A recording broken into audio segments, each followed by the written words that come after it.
Paulo, em sua despedida aos presbíteros da igreja de Éfeso, ele disse: em nada eu tenho uma vida preciosa para mim mesmo, contanto que complete a minha carreira e cumpra o ministério que recebi do Senhor Jesus Cristo, para testemunhar o evangelho da graça de Deus. Mas nós te damos graças, nós somos tão gratos ao Senhor, por nos permitir fazer parte daquilo que o Senhor está fazendo nesse mundo, por sermos os seus cooperadores, por sermos membros do corpo de Cristo. Obrigado porque o Senhor depositou dons, talentos, unção na vida de cada membro do corpo. Cada um de nós com uma função específica, com uma unção específica. Vamos servir uns aos outros como dispenseiros da multiforme graça do Senhor. Oramos por essa série durante todo esse tempo. Oramos para que os seus filhos sejam conscientizados da necessidade, que venhamos a nos entregar mais, a dar mais de nós mesmos, a sermos firmes, inabaláveis, abundantes na obra do Senhor.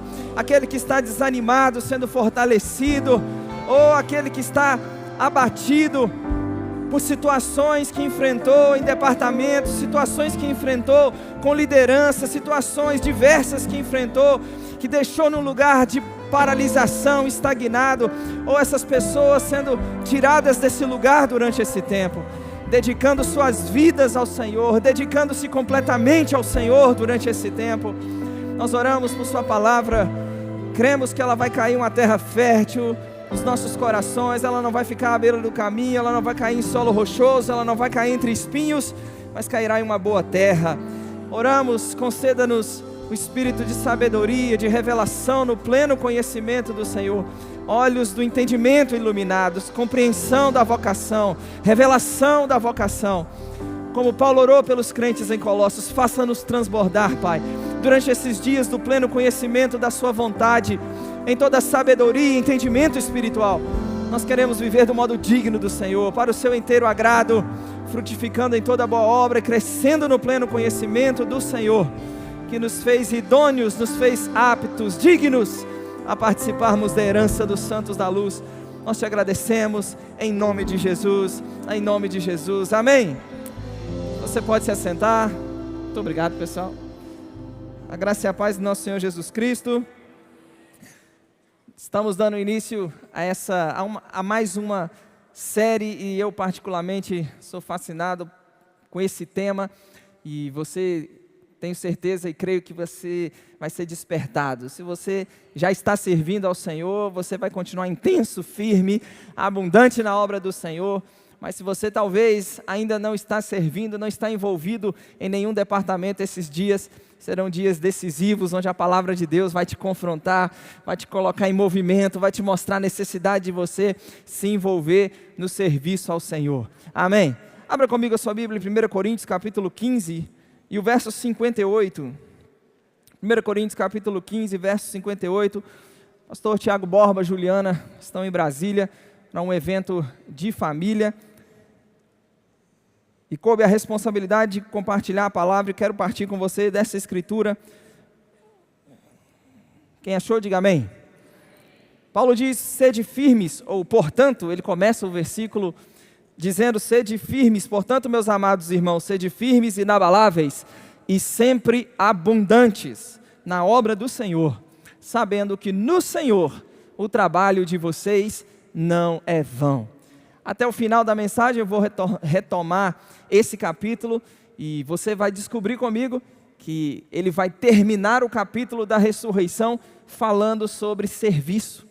Um dos capítulos, eu poderia dizer, um dos mais importantes do Novo Testamento, porque como está testemunhado no próprio capítulo 15, sem ressurreição seria vã a nossa fé, a nossa pregação.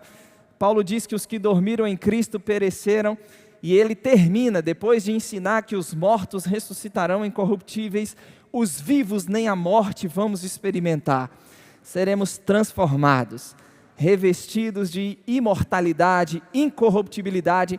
Então ele termina esse capítulo dizendo aos crentes: vocês devem ser firmes. E ele, quando usa essa palavra firme, ela também poderia ser traduzida como constante. Então, se você tem a Almeida, Revista e Corrigida, essa palavra também aparece como constante, seja firme ou constante. inabalável.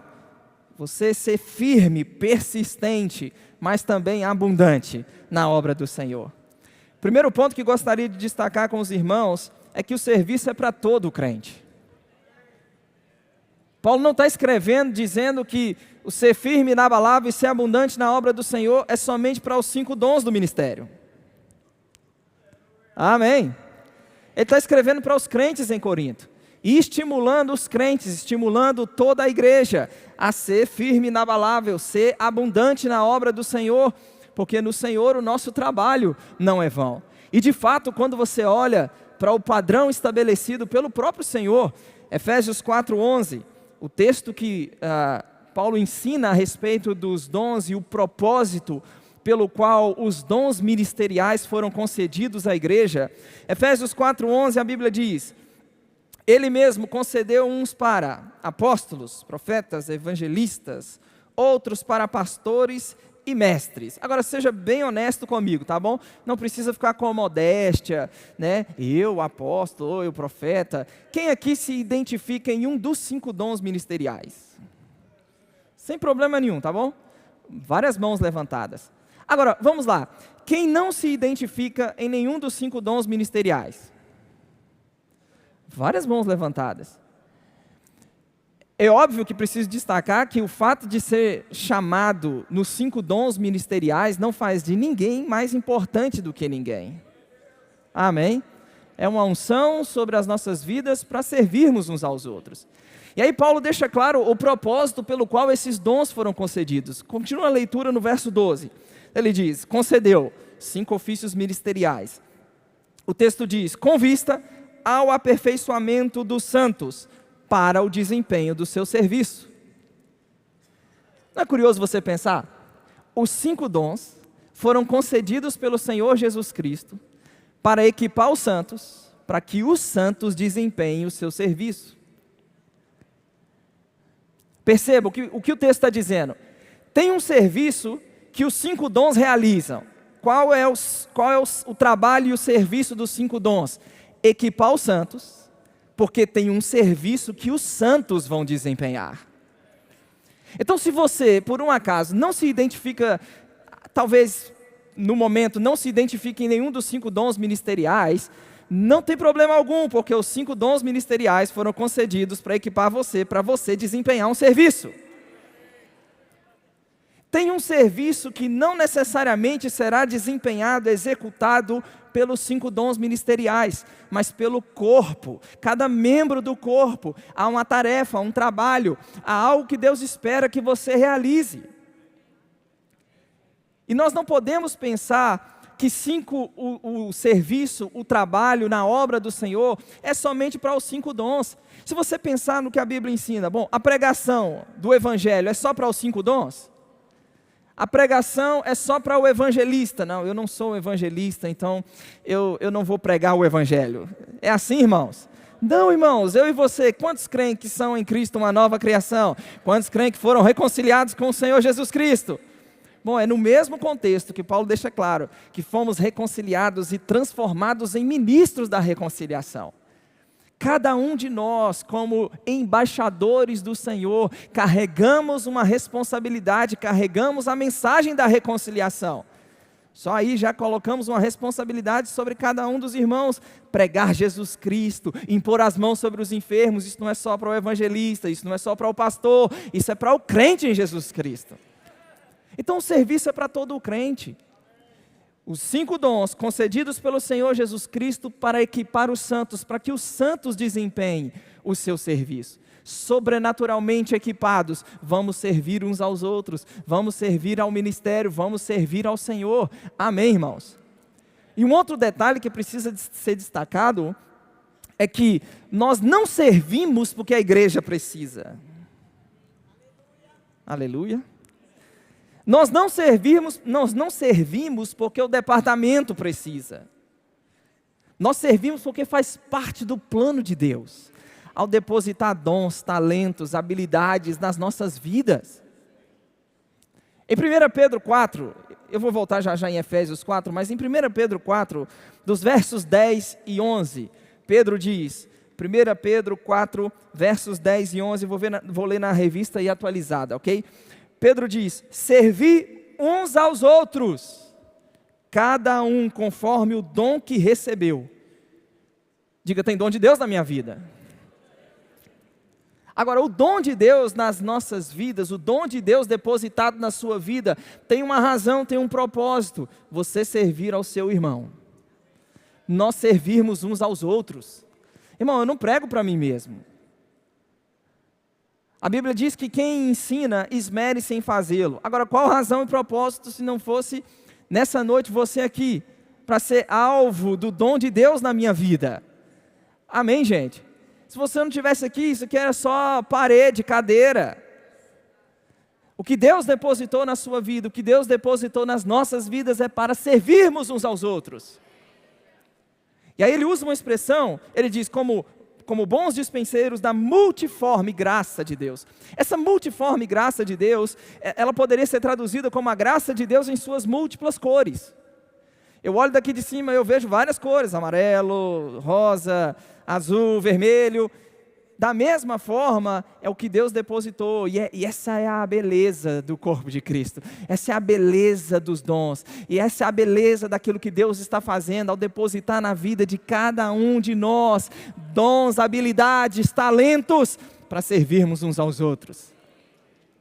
Tem muita gente que pergunta o que nós vamos fazer na eternidade. Vamos servir, você sabia disso?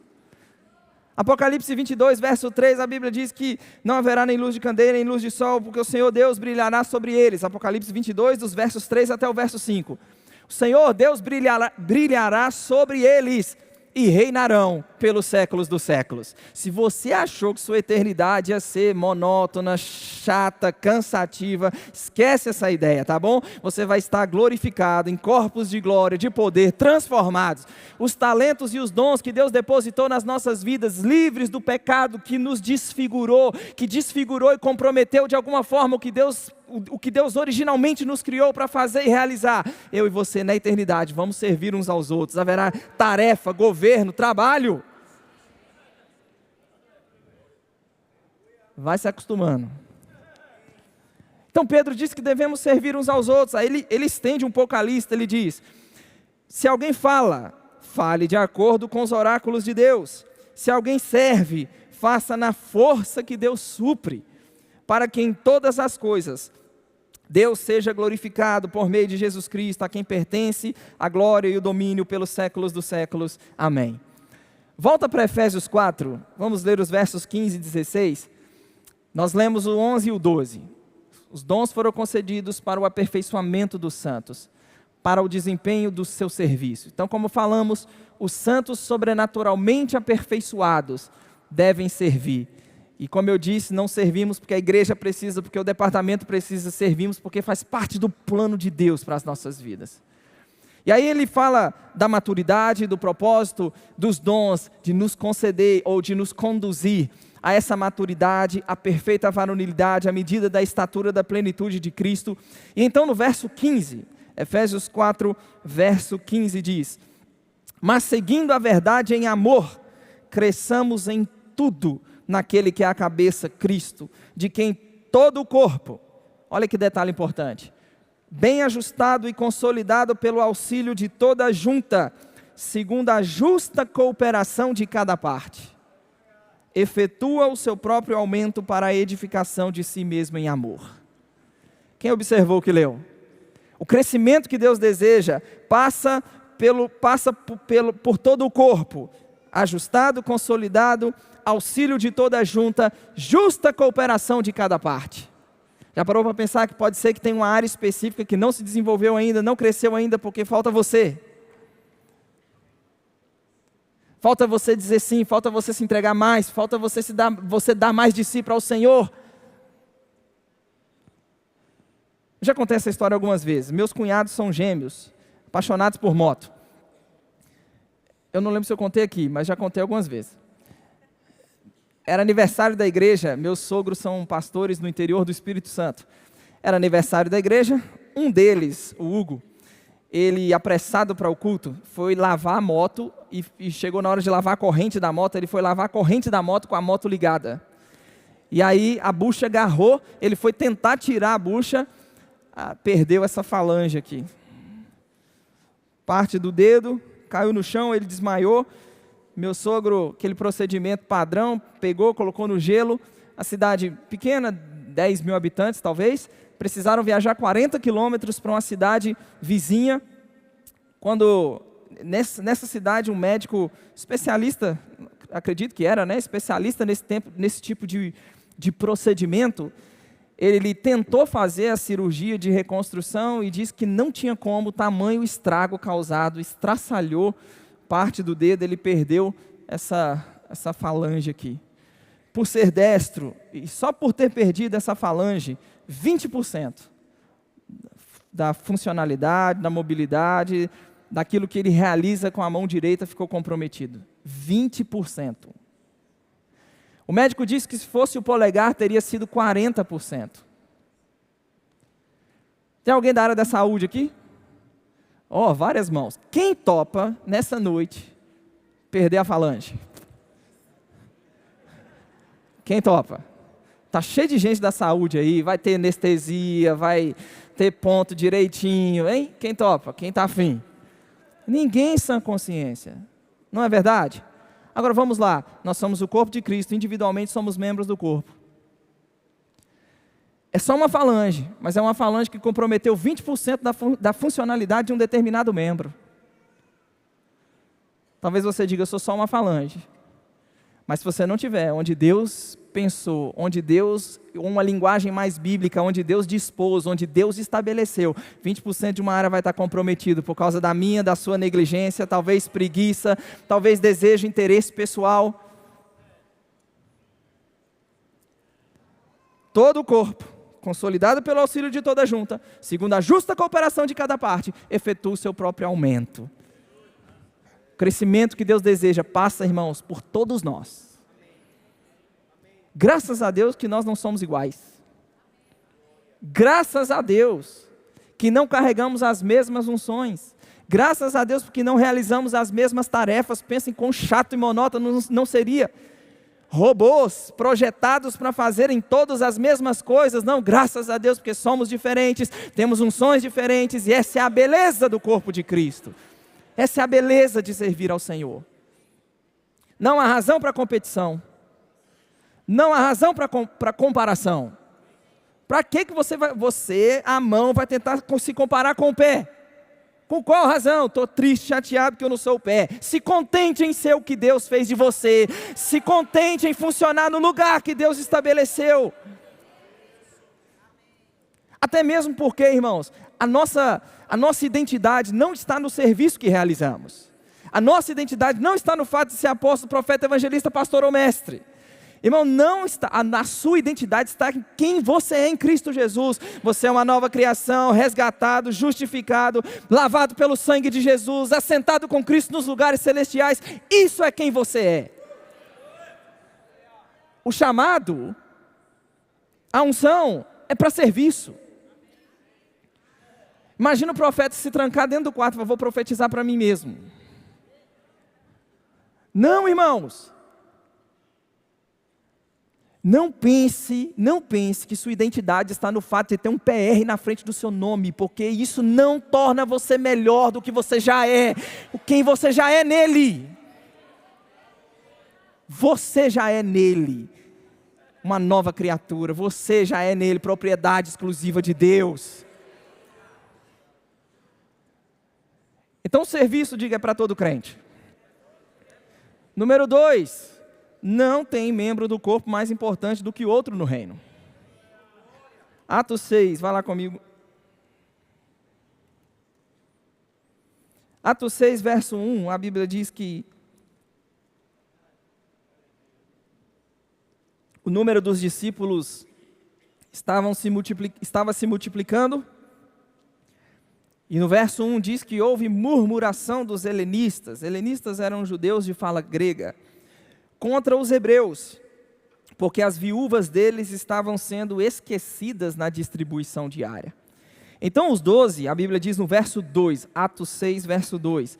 Então os 12 convocaram a comunidade dos discípulos e disseram: não é razoável que nós abandonemos a palavra de Deus para servir, repita, servir, para servir às mesas. Mas, irmãos, escolhei dentre vós 7 homens de boa reputação, cheios do Espírito Santo e de sabedoria, aos quais encarregaremos deste serviço. E quanto a nós, nos consagraremos à oração e ao ministério. Repita, ministério. Nos consagraremos à oração e ao ministério da palavra. O parecer agradou toda a comunidade, elegeram Estevão, e a Bíblia menciona aqueles que foram assim escolhidos. Verso 6 diz que apresentaram-nos perante os apóstolos, e estes orando lhes impuseram as mãos. E qual era o resultado? Crescia a palavra de Deus. E em Jerusalém se multiplicava o número dos discípulos, também muitíssimos sacerdotes obedeciam à fé. Vamos lá, você tem, e nós conhecemos bem o texto, aqueles que iam servir às mesas, os critérios exigidos, boa reputação, cheio do Espírito, cheio de sabedoria.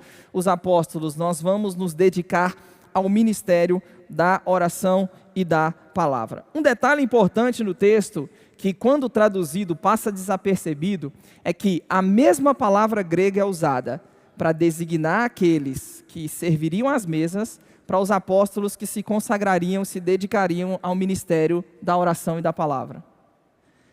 Eu pedi você propositalmente para repetir comigo, e no verso 2 ele diz: nós não podemos abandonar a palavra de Deus para servir às mesas. E essa palavra servir aí, é a palavra grega diaconel, que significa ser um servo, atendente. Os apóstolos, a Bíblia diz, verso 4, e quanto a nós nos consagraremos à oração e ao ministério da palavra. Essa palavra ministério, adivinha qual palavra que é? Diaconia. Tem alguma coisa sendo ensinada aqui. A mesma palavra grega para os que iam servir às mesas, a mesma palavra grega para a função que os apóstolos realizariam, ministério da palavra e a oração. Nenhum ministério, irmãos, é superior ao outro.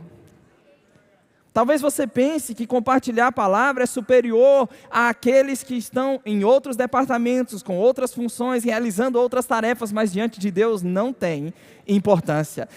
O Senhor não considera mais importante quem compartilha a palavra do que aquele que está servindo ou fazendo, executando, exercendo qualquer outra atividade.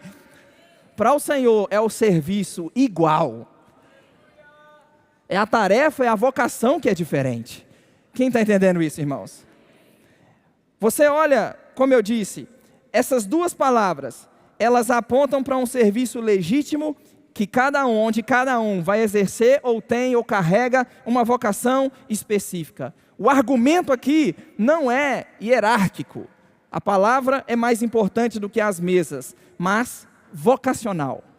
Nós fomos chamados para isso, vocês foram chamados para aquilo.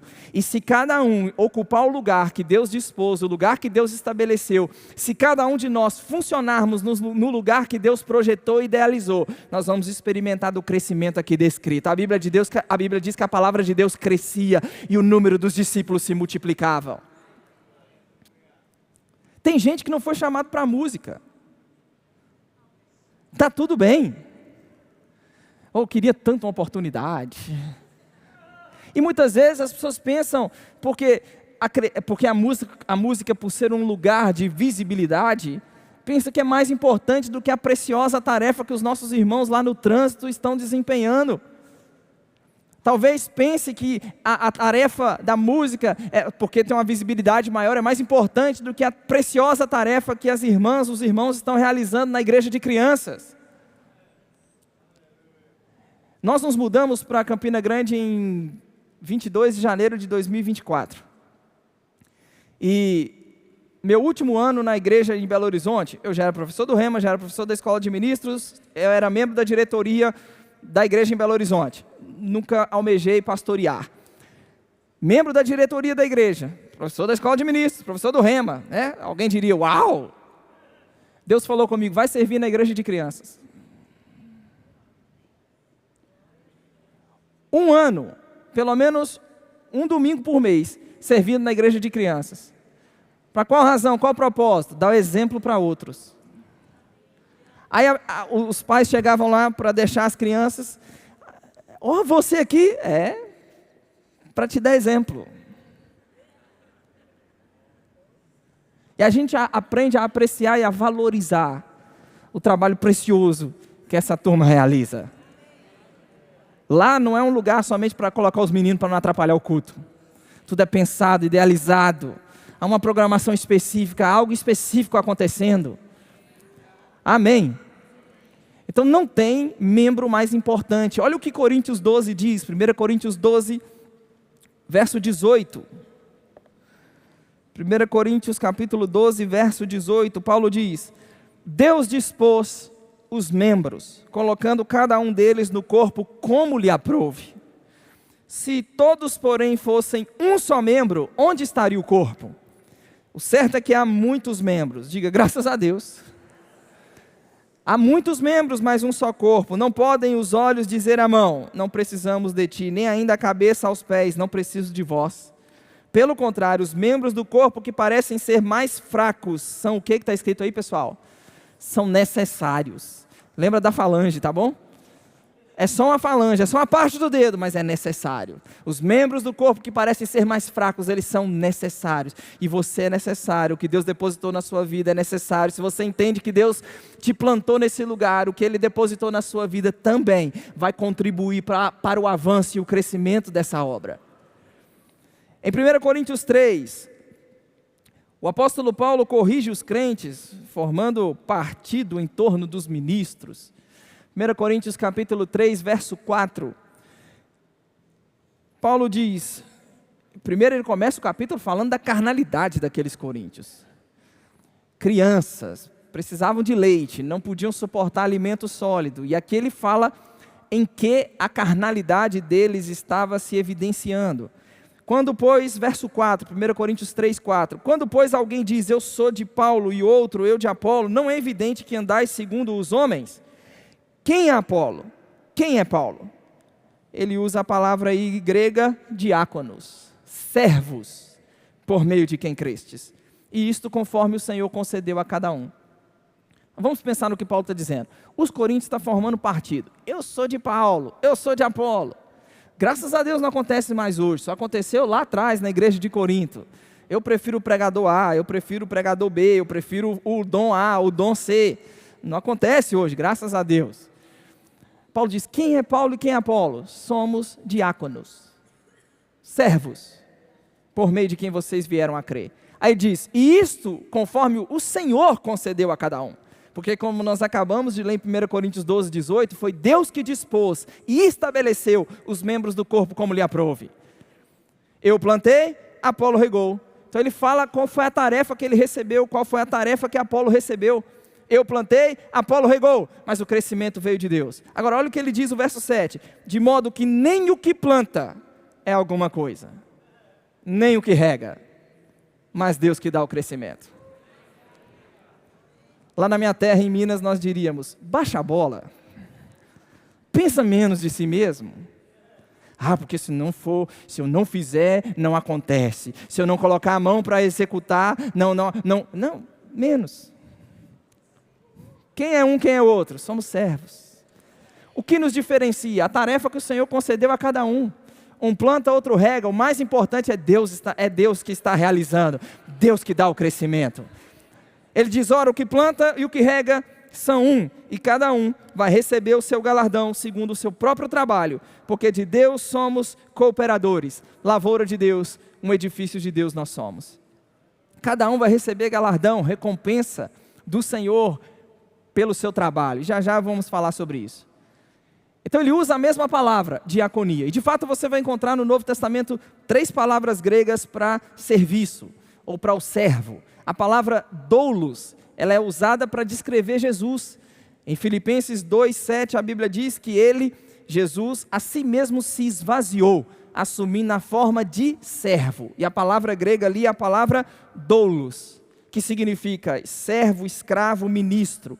Essa palavra ela era usada para descrever alguém que era totalmente consumido pela vontade de outro. A Bíblia diz que Jesus, ele se esvaziou, e assumindo a forma de servo. Isso pode ser visto, por exemplo, Em João capítulo 13, no momento em que ele tira a sua vestimenta, se cinge com uma toalha e passa a lavar os pés dos discípulos. Depois de fazê-lo, volta, veste de novo, toma de novo a sua vestimenta e diz: compreenderam o que eu fiz? Se eu, sendo o Senhor, vos lavei os pés, vocês também devem lavar os pés uns dos outros. Ele diz: eu dei a vocês o exemplo. Olha que coisa interessante. Primeiro fazia, depois explicava por que fez. A vida falou antes das palavras. Eu dei o exemplo. E é óbvio, precisa ficar claro que ele não está estabelecendo uma doutrina do lava-pé. Amém? Ele está exemplificando o que ele fez, subsistindo em forma de Deus, não julgou como usurpação ser igual a Deus, a si mesmo se esvaziou, assumindo a forma de servo, sendo reconhecido em figura humana, a si mesmo se humilhou, sendo obediente até morte, morte de cruz. Ele veio para nos servir. Ele exemplifica isso no ato de lavar os pés dos discípulos e diz: como eu servi vocês, vocês também devem servir uns aos outros. Amém? Você encontra essa palavra diaconia e você encontra uma terceira palavra, a palavra grega hupereta, que era usada também para descrever um servo, um escravo. Então, número 1, serviço é para todo o crente. Número 2, não tem membro mais importante do que outro. O que nos diferencia é a vocação, é o dom, é a habilidade, é o que Deus concedeu a cada servo realizar. Ah, Tiago, eu sou filho, eu não sou servo. Não, você é as duas coisas. Você é filho, como eu disse, é a sua identidade, quem você é, mas também somos servos. Isso fala da unção que carregamos para abençoar, tocar, servir uns aos outros.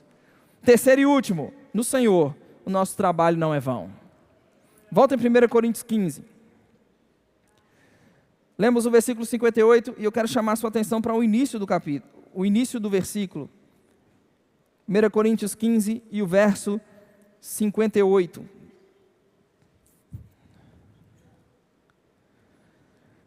A Bíblia diz: portanto, meus amados irmãos, sede firmes e inabaláveis, e sempre abundantes na obra do Senhor. Irmão, ser abundante é fazer mais do que precisa ser feito.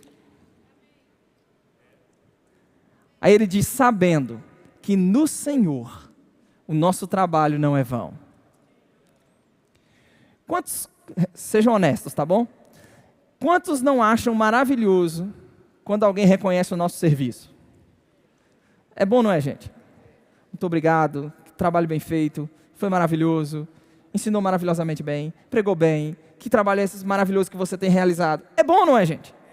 É maravilhoso quando as pessoas honram, reconhecem, valorizam o nosso serviço, o nosso trabalho. Você vai encontrar na Bíblia exemplos onde aquilo que homens de Deus fizeram por outros tiveram de alguma forma um reconhecimento. Em Atos 27, depois do naufrágio, lembra que Paulo, preso em Cesareia Marítima, vai viajar para Roma, vai apelar para César. Atos 27 vai narrar essa viagem. Depois de dias, sem saber se era dia ou se era noite, a Bíblia diz que eles já haviam aliviado o navio, se desfizeram a esperança do lucro. A Bíblia diz que um anjo de Deus aparece a Paulo e diz: vai perder o navio, vai perder a carga, mas não vai perder a vida de ninguém, porque importa que você compareça em Roma. Eles dão numa ilha chamada Malta, Atos 28. Pensa na cena, um inverno rigoroso, eles vão colher gravetos para fazer uma fogueira. Vem uma víbora e prende as mãos de Paulo. Os bárbaros da ilha disseram: esse homem é um assassino, porque salvo do mar, a justiça não o deixa viver. Esperavam que Paulo fosse definhar, morrer. Não aconteceu nada com Paulo. Eles mudaram de opinião e disseram: só pode ser um Deus, esse homem é um Deus. A Bíblia diz que achava-se enfermo, doente, o pai do principal da ilha, Públio. Paulo orou por ele. A Bíblia diz que vieram os demais enfermos e também foram curados. Só um parêntese. Será que eu teria disposição de servir depois de um naufrágio? Depois de uma víbora? Será que existiria ainda em mim disposição para orar por um povo em necessidade? Fica a palavra para a meditação da igreja. Porque, irmãos, por muito menos, nós muitas vezes comprometemos o que precisa ser feito. Não estou bem hoje, estou triste, estou chateado, isso, aquilo, aquilo outro. Se você pensar em voltar, talvez 2 anos e meio antes, ele foi espancado em Jerusalém. Ele foi tirado, escondido de Jerusalém, levado para Cesareia Marítima, onde ele passou 2 anos preso. Por quê? Porque Festo foi suceder Félix no governo de Cesareia, e para ter o apoio dos judeus, mantém Paulo preso. Aí ele apela para César, e o rei Agripa disse: você poderia ser solto se não tivesse apelado para César. Então, Atos 27, o naufrágio. Atos 28, a víbora. Ainda assim, existia disposição dele para orar, para servir as pessoas. Não importa o que você está passando, eu não sei o que você está passando, tamanho, nível da tribulação, circunstância, não deixe que isso pare e comprometa o seu serviço.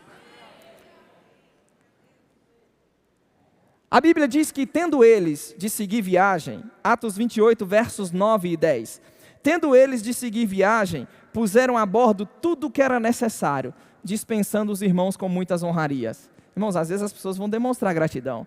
De que forma eles demonstraram gratidão? Paulo orou pelos enfermos, irmão, a turma toda estava doente, foi curada. Eles queriam retribuir de alguma forma. E a Bíblia diz que eles colocaram a bordo tudo o que era necessário, dispensando os irmãos com muitas honrarias. Irmão, é bom quando recebe oferta, elogio, presente, é maravilhoso. Mas e quando isso não acontece? Infelizmente, irmãos, tem muita gente vagando, perambulando por aí sem rumo, porque não soube lidar com a ingratidão das pessoas, não soube lidar com momentos onde o seu trabalho não foi reconhecido, o seu trabalho não foi valorizado, ninguém citou meu nome, eu tenho ralado tanto, eu tenho feito tanto, será que vale a pena? E tem muita gente com seu serviço paralisado, ficou comprometido o seu serviço, ficou pelo meio do caminho. Um simples ajuste que poderia ser feito por dentro no coração. Qual ajuste, Tiago? Saiba a quem você está servindo. Você está servindo a um Senhor, e o Senhor Jesus Cristo, Ele diz que vem sem demora, e com Ele está a recompensa, com Ele está o galardão, para retribuir a cada um segundo as suas obras. Irmão, se as pessoas reconhecerem, honrarem, valorizarem, citarem o meu nome, agradecerem, tudo bem, jóia, maravilhoso. Mas se elas não honrarem, não reconhecerem, não valorizarem, eu sei a quem eu estou servindo. Eu estou servindo a um Deus que não é injusto. Eu estou servindo a um Senhor que Ele não vai ficar esquecido do meu e do seu trabalho. O que nós temos em 1 Coríntios capítulo 15? Como eu disse no início, o capítulo da ressurreição. Paulo começa dizendo no versículo 3, Jesus foi morto segundo as Escrituras, foi sepultado e ressuscitou. Aí, Paulo diz, tem testemunhas. Ele apareceu aos 12, ele apareceu a 500 irmãos de uma só vez, ele apareceu para Pedro. Por que ele está usando essa linguagem? Porque tinha gente no meio da igreja dizendo que não havia ressurreição dos mortos. Ele diz, no final de tudo, ele apareceu também para mim, meio que como que um nascido fora do tempo. Ele diz, eu nem sou digno de ser chamado apóstolo, pois eu persegui a igreja de Deus. Versículo 12, ele diz, é corrente pregar que Jesus ressuscitou dentre os mortos, como tem gente no meio de vocês afirmando que não há ressurreição dos mortos. Vamos lá, se não tem ressurreição dos mortos, é vã a nossa fé, é vã a nossa pregação. Somos tidos por falsas testemunhas de Deus, porque temos asseverado contra Deus, dizendo que Ele fez uma coisa que Ele não fez, se os mortos não ressuscitam. Quem está me entendendo, gente? O que ele está mostrando? As consequências desse ensino perigoso se não há ressurreição. No 19 ele diz, se a nossa esperança em Cristo se limita a só essa vida, somos os mais infelizes de todos os homens. Leia o 20 comigo, 1 Coríntios 15, 20. Mas de fato, Cristo ressuscitou dentre os mortos, sendo Ele as primícias dos que dormem. Ele diz, a morte veio por um homem, Adão, mas por um homem veio a ressurreição dos mortos. Em Adão todos morremos, mas em Cristo Jesus todos nós seremos vivificados. Para ganhar tempo, no versículo 35, é como se ele se antecipasse a uma pergunta que pudesse surgir, mas alguém dirá, como ressuscitam os mortos? Em que corpo vem? Ele vai usar uma série de analogias para ensinar que na ressurreição, quando alguém morre, este corpo atual, ele é sepultado. Aí ele diz, versículo 42, assim também a ressurreição dos mortos, semeia-se na corrupção, ressuscita na incorrupção. Ele diz, semeia-se em desonra, ressuscita em glória. Semeia-se em fraqueza, ressuscita em poder. Os mortos em Cristo, aqueles que já partiram, a Bíblia diz que eles ressuscitarão em corpos de glória, em corpos de poder. Amém? Nós, os vivos, nem a morte a gente vai provar. No versículo 51 ele diz: eu digo a vocês um mistério, nem todos morreremos, mas transformados seremos todos. Irmão, eu vou te falar, não tem nada que eu aguarde mais do que esse dia. No dia em que meu corpo, este corpo corruptível, vai ser revestido da incorruptibilidade, esse corpo mortal vai ser revestido da imortalidade. Versículo 53 ele diz: é necessário. Vou chegar no 58. 53 ele diz: é necessário que este corpo corruptível se revista da incorruptibilidade, o corpo mortal se revista da imortalidade. Ele diz: então se cumprirá a palavra que está escrita: tragada foi a morte pela vitória. Onde está a morte, a tua vitória? Onde está a morte, o teu aguilhão? O aguilhão da morte é o pecado, a força do pecado é a lei, graças a Deus, que nos dá a vitória por intermédio de nosso Senhor Jesus Cristo. Aí o 58, portanto, meus amados irmãos, faz diferença ou não faz? Hein? Esse portanto aí poderia significar também que, uma vez que Jesus ressuscitou, a ressurreição dele é a garantia da ressurreição do povo de Deus e da transformação dos vivos. Sejam firmes, sejam inabaláveis, sejam abundantes na obra do Senhor, sabendo que no Senhor o trabalho de vocês não é vão. Olha a conexão que ele faz entre ressurreição, vida eterna e serviço. Em outras palavras, o que Paulo está querendo ensinar com isso? Tudo que estamos fazendo no presente, a ressurreição é a garantia de que vai ser devidamente honrado, vai ser devidamente reconhecido, vai ser devidamente galardoado pelo nosso Senhor Jesus Cristo. Como eu disse, talvez ninguém está olhando, ninguém está vendo, ninguém está reconhecendo, ninguém está aplaudindo, mas a ressurreição é a garantia que o seu trabalho vai ser recompensado, que o seu trabalho vai ser reconhecido e valorizado pelo Senhor. Esse mesmo Paulo, eu vou terminar com esse texto, esse mesmo Paulo termina a sua carreira com a consciência de dever cumprido, mas também com a consciência de recompensa. Em 2 Timóteo 4, no verso 6, sua última carta antes de ser morto pela espada romana. É bom considerar as palavras de alguém antes de morrer. E ele está prestes a ser morto. Aqui já não é a primeira prisão domiciliar de Atos 28. Aqui é a segunda prisão. E essa segunda prisão, depois da perseguição que Nero impõe aos crentes, ele escreve de uma masmorra fria e úmida, de onde os prisioneiros só saíam leprosos ou para o martírio. Ele diz, verso 6, quanto a mim, 2 Timóteo 4,6, estou sendo já oferecido por libação, o tempo da minha partida é chegado. Combati o bom combate, completei a carreira, guardei a fé. Olha o versículo 8, já agora, a coroa da justiça me está guardada.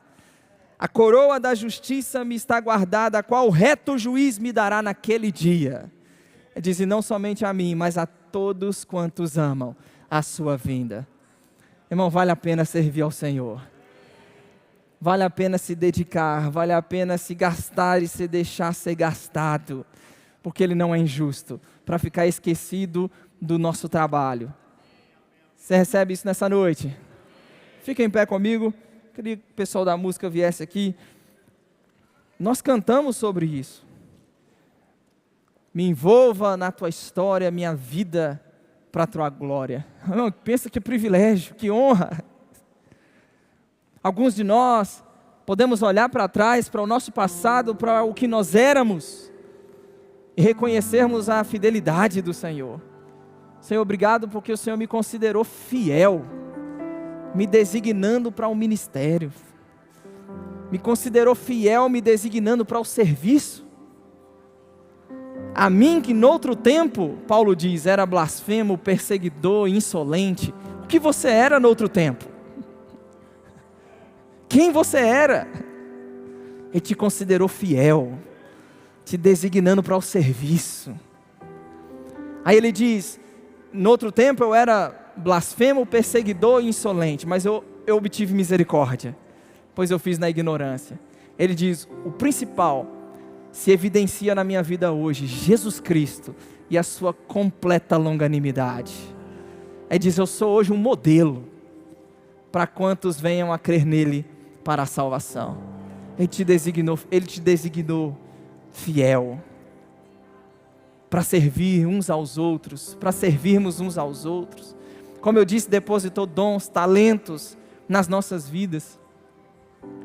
E eu quero orar nessa noite por você, talvez que seu serviço ficou aí paralisado, comprometido, porque ninguém honrou, ninguém reconheceu, ninguém valorizou.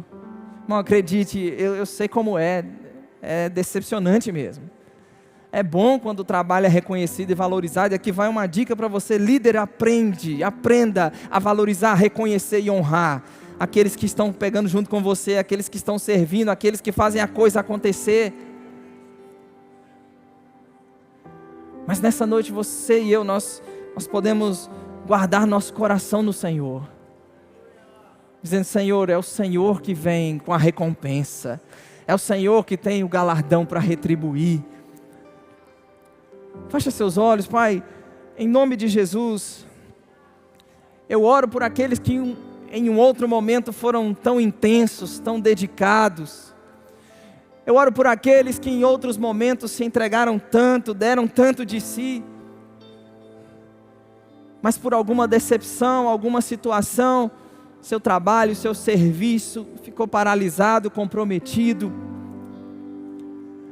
Senhor, nessa noite, eu oro para que eles ouçam, cada um em seu interior, você é instrumento escolhido, você é instrumento escolhido, você é necessário, o seu trabalho, sua dedicação, seu empenho, sua abundância na obra.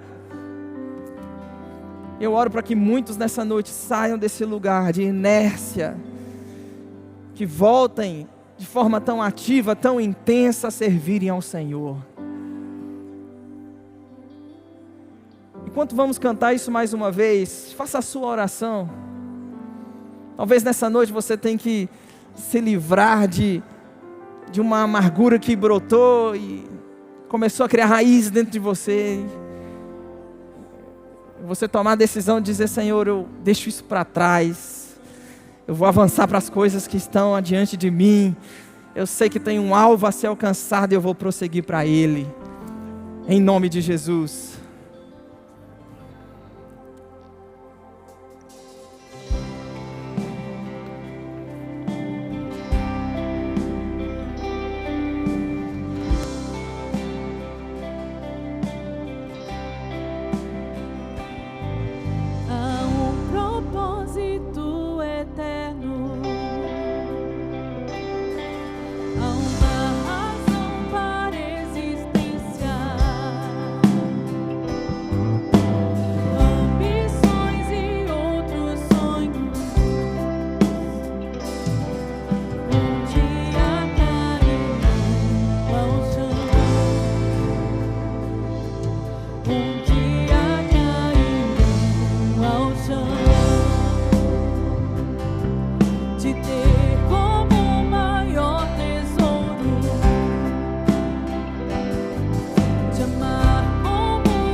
derrama tua glória em mim.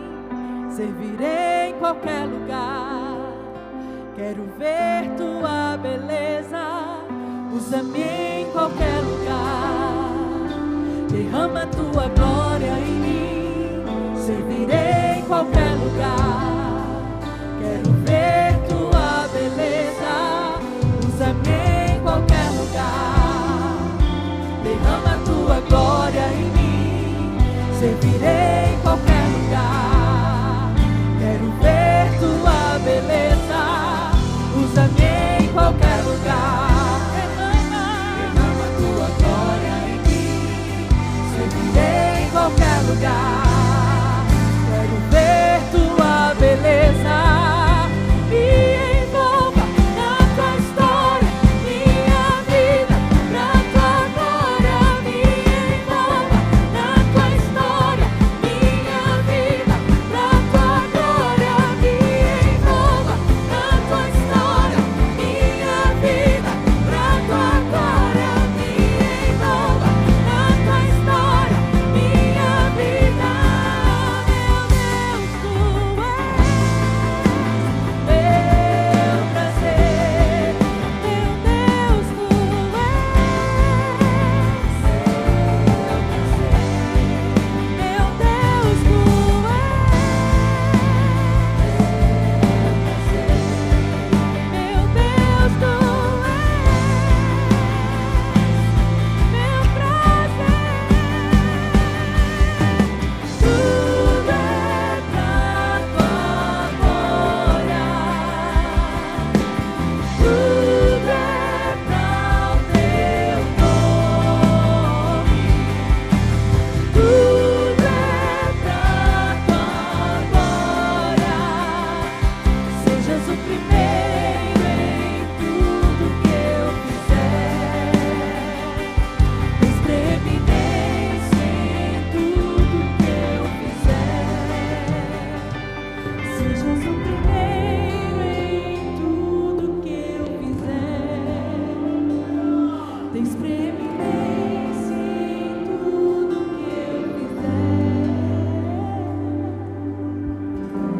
Oh, aleluia. Obrigado, Pai. Como o Senhor é bom.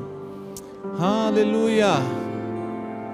Obrigado, Senhor. Tem alguém aqui nessa noite que ainda não confessou Jesus como seu Salvador? Levante sua mão, por favor. Você que ainda não fez Jesus Senhor da sua vida, levante a sua mão.